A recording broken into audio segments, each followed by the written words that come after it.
NBA memang adalah tempat keajaiban terjadi. Dari olahraga ini, kita bisa mendapat hiburan.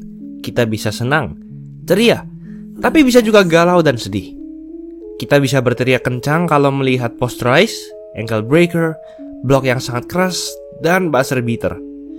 Tapi sebenarnya ada banyak sekali play seperti itu yang sebenarnya sangat hebat dan memukau, tapi nggak kehitung. Entah karena waktu sudah habis, atau terkena foul duluan, atau lain-lain. Kita langsung bahas yang pertama. Ankle breaker adalah salah satu hal paling menghibur yang ada dalam permainan bola basket. Tidak hanya basket, namun streetball juga seperti itu. Tapi gimana rasanya kalau Anda sudah susah-susah membuat ankle breaker yang keren, tapi bola Anda tidak masuk selanjutnya?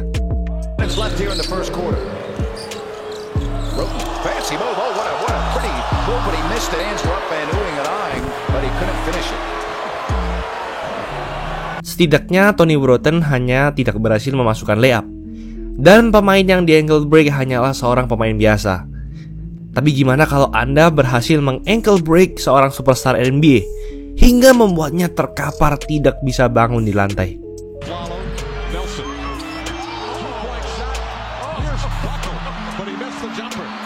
Ya, Jameer Nelson membuat Pierce terkapar tak berdaya di lantai.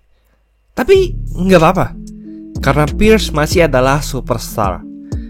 Gimana kalau Anda berhasil meng-ankle break salah satu pemain terhebat dalam sejarah NBA, tapi tembakan Anda tidak masuk?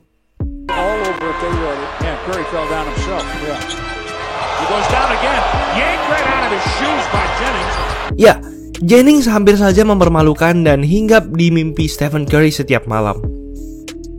Tapi sayang, ia tidak berhasil memasukkan floaternya. Tapi masih mending kan, karena Jennings hanya tidak berhasil masukin floater. Karena ada yang lebih memalukan selanjutnya. Double in the corner, finds Tucker. Oh my God. Oh, you gotta shoot that, Come on, Tucker. PJ, you gotta You shoot cross that somebody, you pull up and you shoot it. Ya, setelah hampir masuk dalam highlight of the year, PJ Tucker malah ngelawak dan masuk Shaqtin' a Fool dengan passingnya ke penonton.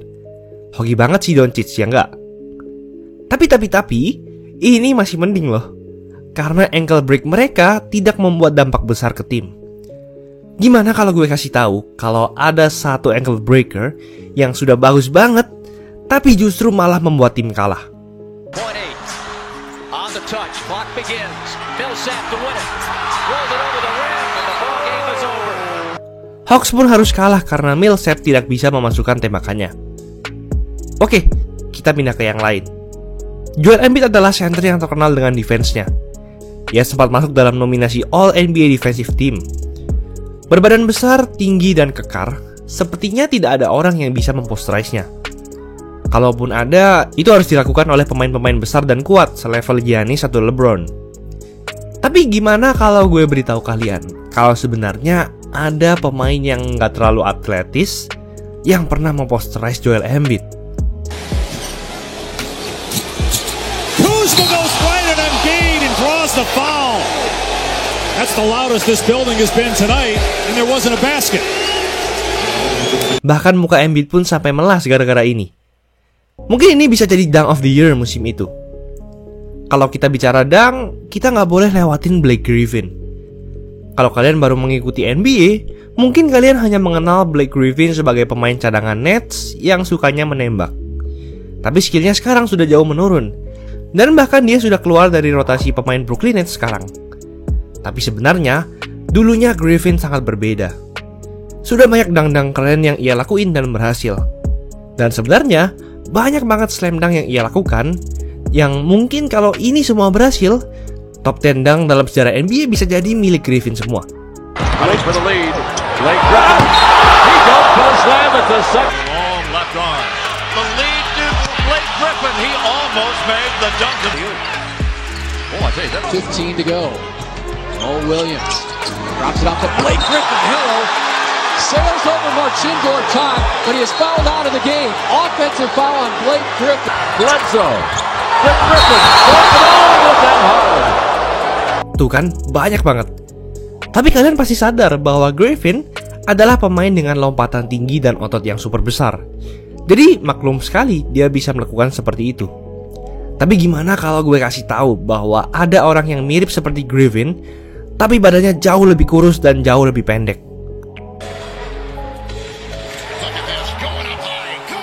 Gotta go quickly. Morant cuts through. Oh my goodness! And an offensive foul on Morant. Away.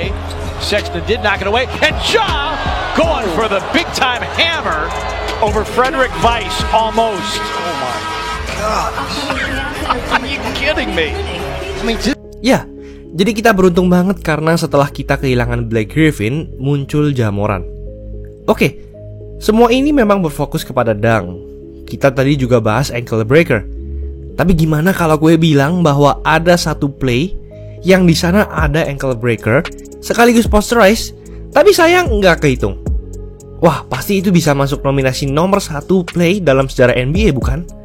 These next 20 games are most important, so it doesn't matter what's happening in the past. It matters what's in the future. Yeah, Kristen, I totally agree. Rudy by far, man, is not his way right this. Here. Oh, whoop! Goes down Gordon, splits the double team, and then tries to dunk it on Orlando. Oke, gimana nih menurut kalian kalau dunk ini masuk? Wah, gila banget ya. Oke, Vince Carter memang menjadi salah satu pemain terlama yang pernah bermain di NBA. Karir prime dari Vince Carter adalah saat ia bermain di New Jersey Nets dan Toronto Raptors. Namun ketika ia sudah tua, tentu ia kehilangan atletismenya. Tapi, ia masih bisa melakukan sebuah play menarik yang tidak terhitung. Sizzling 56% from three-point range. Carter on a post-up, and he got fouled. Kayaknya mending Vince Carter masukin ke Harlem Globetrotters aja ya abis ini. Oke, kita baru saja melihat buzzer beater terjauh dalam sejarah NBA yang terhitung, yaitu dari Devonte Graham. Get there, got to foul him, and they do. He got it. He fouled him. Didn't get him, and gives Shai Gilgeous-Alexander credit as Devonte sends it. Gets it. The game. Oke, ini memang terhitung dan menjadi tembakan terjauh dalam sejarah NBA. Ekspresi SGA pun sampai kayak gini. Tapi sebenarnya ada pemain yang menembakkan persis seperti Devonte Graham, namun ditambah dengan spin dan benar-benar ngawur. Stepping up, bothering the shot. Kevin Garnett lets it fly, and they say no. Ya, sayangnya tembakan ini tidak terhitung oleh NBA. Tapi setidaknya, ini masih belum terlalu jauh. Mungkin sekitar 3/4 lapangan basket. Tapi, masih ada yang lebih jauh lagi.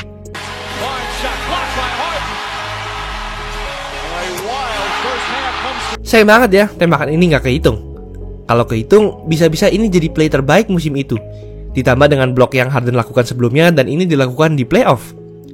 Mungkin kalian berpikir ini adalah tembakan terjauh yang dilakukan oleh pemain NBA, meskipun ini nggak kehitung. Tapi sebenarnya, ada satu tembakan lagi yang lebih jauh lagi di NBA. Bahkan sampai keluar lapangan. Isaiah Thomas. That pass is thrown link to the Tapi sayang, hal ini dilarang NBA, di mana bola harus diumpan ke pemain yang ada di lapangan dulu, baru boleh dimasukkan ke ring. Oke, kita pindah ke hal lain. Buzzer beater dan game winner adalah salah satu momen paling mengharukan, sekaligus paling menyakitkan bagi fans. Belasan tahun lalu, persaingan tim-tim besar di wilayah timur memang sangat ketat, seperti Celtics, Knicks, Pacers, dan Heat. Knicks dipimpin oleh Carmelo Anthony dan Amar'e Stoudemire. Namun saat di salah satu game melawan Celtics, Stoudemire pernah melakukan ini. 4/10 of a second, down by 2. Stoudemire for the win. Will it count? That's after him. Because he wasn't facing the basket. I mean, that's just not even close. Yeah, you're right. Ya, sayang sekali tembakan ini tidak terhitung. Padahal hanya terpaut sepersekian detik saja. Tapi setidaknya tembakan Stoudemire ini resmi tidak terhitung karena ada bukti yang bisa dilihat, yaitu replay. Namun ada satu buzzer beater yang seharusnya terhitung, tapi karena dahulu belum ada sistem anulir dan replay yang bisa dilihat di lapangan, maka hal ini membuat satu tim menjadi kalah. Davis at the buzzer. No, yeah, no. It's Bernie Fryer says no. It will Ya, padahal jelas dari replay bahwa Baron Davis berhasil menembak sebelum waktu habis. Namun karena pandangan wasit berbeda dan belum ada sistem anulir play, tembakan ini pun tidak dihitung dan Hornets kalah. Tapi jujur aja, buzzer beater ini masih mending karena ini adalah murni kesalahan dari waktu yang sudah habis, bukan?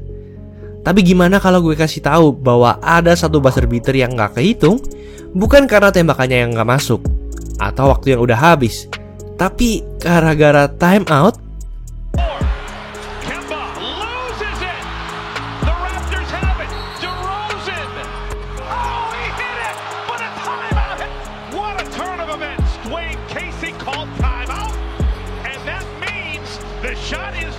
Kalau saja pelatih Raptors tak mengambil timeout, Raptors hampir dipastikan menang dalam game ini, bukan? Tapi ada satu kesamaan yang membuat buzzer beater tidak terhitung ini biasa-biasa aja, yaitu ini terjadi saat regular season. Satu kekalahan mungkin tidak berarti, tapi gimana kalau ini terjadi saat playoff? Satu kesalahan atau kemenangan sangat berarti bagi tiap tim. Dan ini terjadi pada Thunder. Moving fast, Westbrook as the clock ticks, gives it to Durant. Durant, no! Put back, no! Adams, it goes! Count it! Skip. Or is good. Ya, Thunder pun harus rela ditekuk Mavericks, dan skor pun menjadi 1-1. Meskipun akhirnya Thunder memenangkan seri ini, tapi tetap saja kalau mereka menang di sini, maka mereka akan lebih cepat menang dan punya waktu istirahat lebih banyak untuk ronde berikutnya. Tapi ini masih gak ada apa-apanya, karena akhirnya Thunder juga menang.